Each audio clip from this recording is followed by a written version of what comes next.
मित्रांनो, आपल्या गावरान तडका या चॅनलवर तुमच्या सर्वांचं स्वागत आहे. चला तर मग आज आपण पाहणार आहोत मालकिनीची चिमणी कशी मारली. मी मालकिनीच्या शेतात काम करत असायचो, त्यांच्याकडेच राहिला होतो आणि एके दिवशी रानात गेलो. संध्याकाळ झाली, आकाशात ढग दाटले होते आणि वातावरण गारवा होता. मी शेतात काम करत होतो तेवढ्यात अचानक जोरात पाऊस सुरू झाला. मी घाईने शेजारच्या झोपडीमध्ये गेलो. ती झोपडी मला पावसात आश्रय मिळवून देत असे. पाऊस एवढा वाढला की घरी जाणं शक्यच नव्हतं. मालकिनीच्या शेताजवळ एक नदी होती आणि पावसामुळे पूर आला होता. मी मग झोपडीतच थांबलो. मग थोड्याच वेळात मालकीन झोपडीत आली.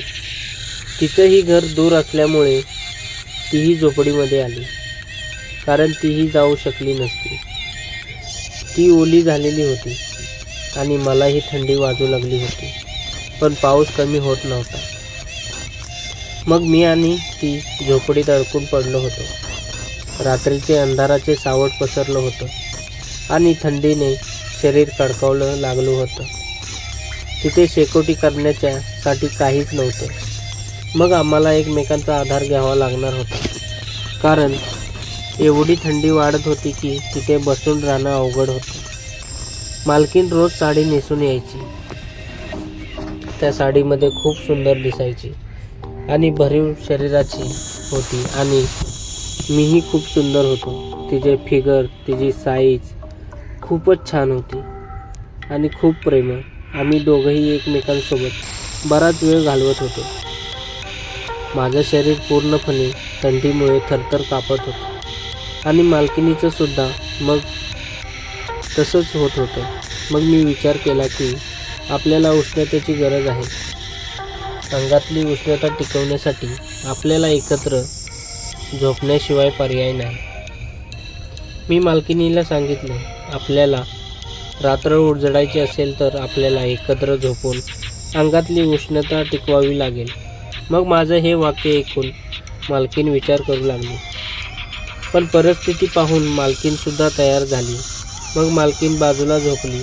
मग तिच्या अंगाची उष्णता जाणवू लागली आणि हळूहळू अंगातली थंडी कमी होऊ लागली.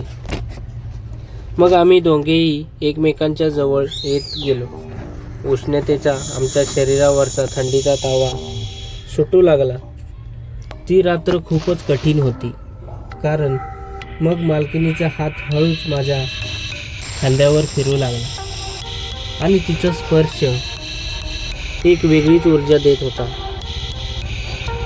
जी फक्त शरीराची नव्हती तर भावनांची होती. मग मी सुद्धा तिच्या जवळ गेलो. मग मी हळूहळू हात फिरवत होतो. मग हळू साडी वर केली आणि चड्डीमध्ये घातला. हात चड्डीमध्ये घातल्यानंतर मालकीनसुद्धा गरम होऊ लागली. मग हळूच एक एक बोट करत चिमणीमध्ये गपागप घालू लागलो. पुन्हा हळूहळू पूर्ण साडी काढली. मग मालकिनीला जाणवलं की आपली पण आता चिमणी ओली झाली आहे. मग तिने माझ्या बांबूला हात लावत चोळू लागली, हलवू लागली. मालकिनीने माझा बांबू पाहून तर चकितच झाली. ती म्हणाली, माझ्या नवऱ्याचा सुद्धा एवढा मोठा नाही, पण तुझा खूप मोठा आहे रे. पण तिला माहिती होतं की आज आपल्या चिमणीची चांगला बांबू भेटला आहे. मग वेळ कशासाठी? मग मी तिच्या चिमणीला चाटायला सुरुवात केली. मग तीही चुंबन करू लागली. मी पूर्णपणे वरपासून खालपर्यंत तिला चोळू लागलो. पूर्णपणे गरम केली. तिचे मोठे आंबे, काय तिचा तो गरम झालेला श्वास खूपच मला भारावून टाकत होता. हळूहळू तिचे आंबे माझ्या बांबूवर घासू लागले. मग मीही तिचे आंबे चाटू लागलो, दाबू लागलो. मलाही खूप भारी वाटू लागलं. मग मी सुद्धा वेळ न करता तिचे खूप सारे आंबे दाबू लागलो. खूप वेळ दाबल्यानंतर पूर्णपणे ती पाणी सोडू लागली होती. मग मी मालकिनीला खाली झोपवलं आणि तिच्या चिमणीमध्ये माझा हळूहळू बांबू आतमध्ये टाकू लागलो. मग तिच्या तोंडातून तसाच आवाज येऊ लागला. जरा हळूहळू कर, दुखतंय, आ ऊ करू लागली. मग मी बांबू टाकीत तिचे मोठे आंबे चोखत होतो, चुंबन करत होतो. खूप मजा येत होती.